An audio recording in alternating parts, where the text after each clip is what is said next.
The revelation of the revelation. The Four Gospels explained by their writers by Jean-Baptiste Roustaing, 1881. Source: www.tinyurl.com/The Four Gospels. Performance of good works.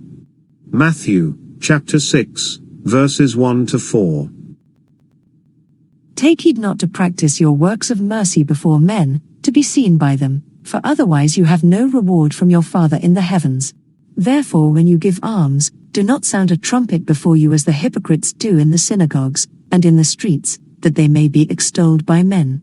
Verily, I say unto you, they have their full reward. But when thou doest alms, let not thy left hand know what thy right hand doeth, that thy alms may be in secret, and thy Father who seeth in secret himself shall reward thee in the light. Section 90. These words need no explanation, for you can all understand them. Act with the design of doing good, and not for the sake of human praise. Never even seek for the spiritual benefit which you may receive. Endeavor to follow the steps of Jesus, for he had nothing to gain by his self-devotion. He was good and charitable to the utmost limits, simply to be good and useful to men, who deserved it so little. Always act thus, and avoid the praise of men. This generally carries with it a subtle poison which sooner or later proves grievously injurious to the heart which has received it with pleasure. Act only to receive the approval of your own conscience, and when it tells you in your heart that you have done well, turn with joy to your heavenly Father, and thank him that he has granted you the means of obtaining his approval.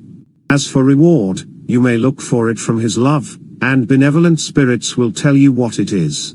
In all cases let not your left hand know what your right doeth, but practice material and moral charity with all the quick intelligence and delicacy of a heart moved only by disinterestedness, sincerity, humility, devotion and love. In the spiritual sense, and in the idea of Jesus, the word alms, which conveys a debasing and humiliating sense to you, signifies material and moral charity. The revelation of the revelation. The Four Gospels explained by their writers by Jean-Baptiste Roustaing, 1881. Source: www.tinyurl.com/The Four Gospels.